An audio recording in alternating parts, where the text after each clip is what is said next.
जुरन भगवान भोलेनाथ की मंदिर के ऊपर एक सफेद एक लाल, करोड़ों के लोग दर्शन करने जाते हैं। और ये दोनों जब लगाए जाते हैं तो अमावस को जो लोग दर्शन करने जाते हैं तो उस समय लाल रंग का झंडा हिलता है, और पूर्णिमा को जाते हैं तो सफेद रंग का झंडा हिलता है जो लगा हुआ है। कारण क्योंकि अमावस को मां सती अपने बच्चे से मिलने जाती हैं उस मंदिर में, और पूर्णिमा को भगवान भोलेनाथ जाते हैं। भोलेनाथ श्वेत है, श्वेत वस्त्र धारण करते हैं, उन्हीं के स्वरूप प्रतिबिंब झंडा आज भी साक्षात वहां भोलेनाथ के रूप में विराजमान है? जो अपना दर्शन देकर के एक संदेश छोड़ रहे हैं कि मैं कहीं गया नहीं हूं, यहीं हूं, तो मैं देख रहा हूं तुम क्या कर रही हो। और स्वामी कार्तिकेय जी की तपस्या पर वो सुंदर लहराती हुई माता पिता की छवि के शिखर के नीचे भोले बाबा विराजमान है, या कार्तिकेय जी विराजमान है।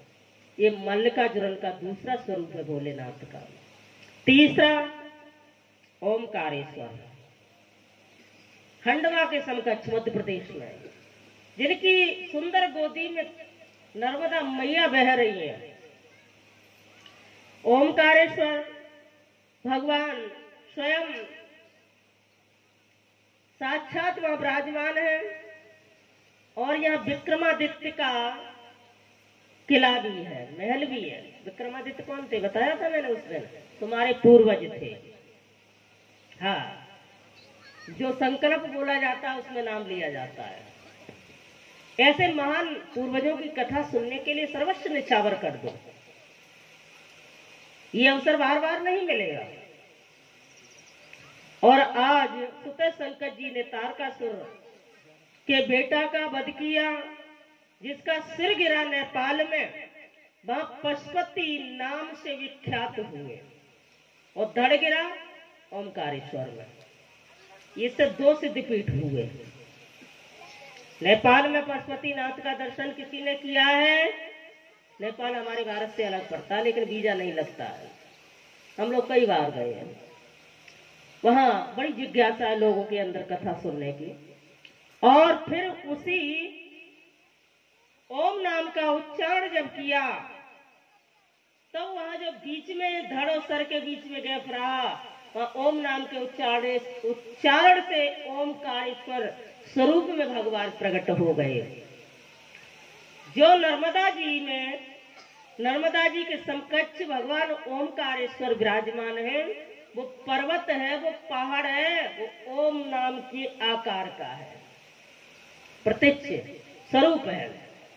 वो भगवान ओमकारेश्वर है, और बड़े भाव से आज सभी भक्तों का कल्याण करते हैं। प्रभु भोलेनाथ की बड़ी अपार महिमा है। चौथा स्वरूप नर नारायण के रूप में तपस्या की है भगवान पार ब्रह्म परमात्मा ने, तो केदारनाथ में प्रभु ने अपना स्वरूप प्रकट किया है। अंत में 5वां भीमासुर नाम से कुंभकर्ण का बेटा था करकटी। करकटी नाम का कुंभकर्ण का बेटा था।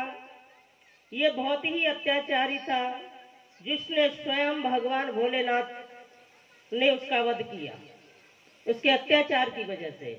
फिर स्वयं उसकी मैया ने हताश होकर के विलप करके भोले बाबा की शरण ली कि मेरे पुत्र का तुमने वध कर दिया, तो मेरे दयालु हैं भोले भाले।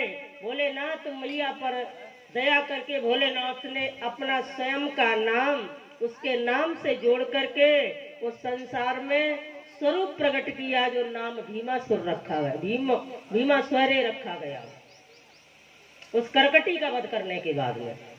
आज हरि की इच्छा से, क्यों तो देखिए भगवान की लीला क्रोध की हो चाहे प्रेम की, उसमें हमारे जीवन का कल्याण है।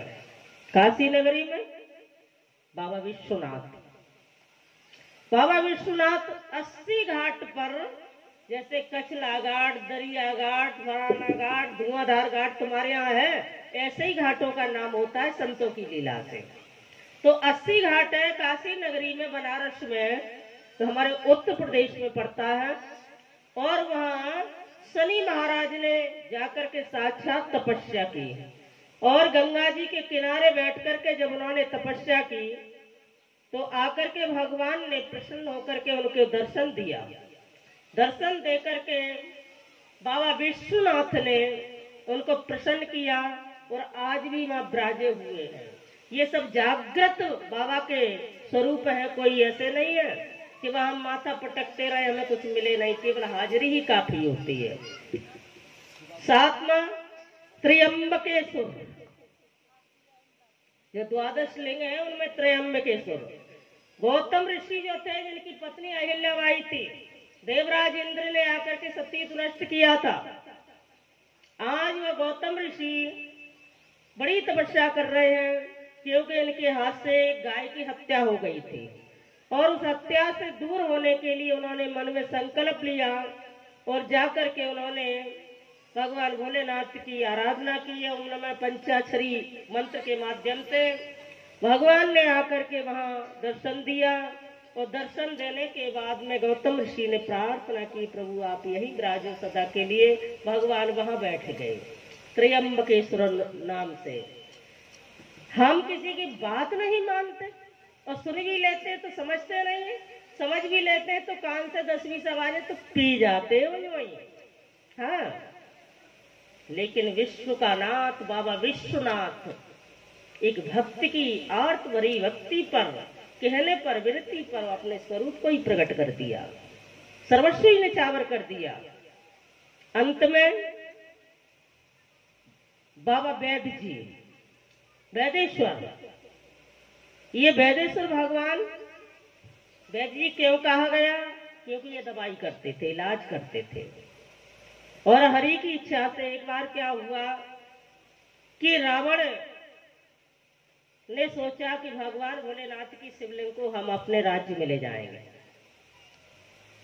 लेकिन ऐसा कर नहीं पाया। रावण शिवलिंग को लेकर के चला, हम अपनी लंका में स्थापना करवाएंगे, लेकिन वो पूर्ण कर नहीं पाया। तब तक क्या हुआ कि मन में घबराने लगा, संकल्प किया कि अपने लंका में जरूर पधारूंगा, लेकिन ये कार्य नहीं कर पाया। रास्ते में जाके थक गया, विचलित हो गया। और रावण ने क्या किया कि इधर उस समय की प्रतीक्षा करते हुए आज हरि की इच्छा से शिवलिंग को रास्ते में ही स्थापित कर दिया। और जब रास्ते में स्थापित किया है तो हरि की इच्छा से कहा भयो कि उसी वक्त उन्होंने विचार किया अपने मन में कि भगवान श्री राम समय होते हुए अयोध्या नगरी से वन के लिए जाते हैं। सरोवर पार करने के लिए, समुद्र पार करने के लिए उन्होंने बालू के शिवलिंग बना करके मेरे प्यारे राम जी ने और भोलेनाथ की स्थापना की। अब स्थापना तो कर ली, लेकिन लंका पर चढ़ाई करने के लिए भगवान को प्रणाम किया। उस समय उनको ज्यादा समय नहीं था। उस समय आने पर उन्होंने रामेश्वरम में भगवान भोलेनाथ की स्थापना की है।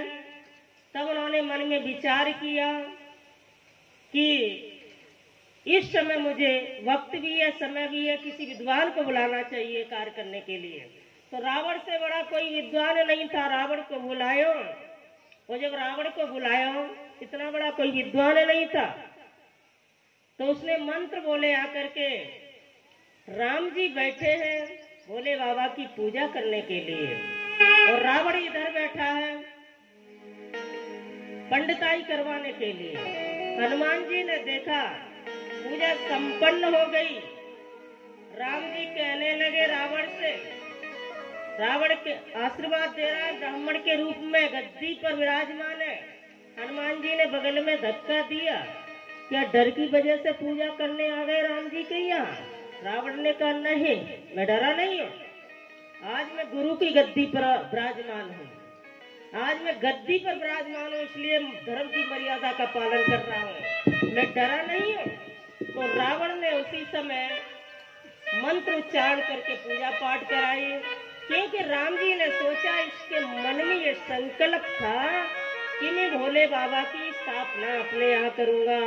वो कर नहीं पाया, उसकी इच्छा पूर्ण करने के लिए रावण को आचार बनाया और भगवान श्री राम ने पूजा की। रामेश्वरम रामेश्वरम भगवान की जय। अंत में नागेश्वर भगवान की स्थापना हुई है और इधर गणेश्वर भगवान की, ये कई स्वरूपों में भगवान ने दर्शन दिया है। बोली भक्त वत्सल भगवान की जय। शाम को 7 बजे 7:30 बजे जो कथा प्रारंभ होती है, आज भगवान भोले बाबा का ब्याह होगा। ब्याह मालूम है, भगवान भोलेनाथ का विवाह होगा।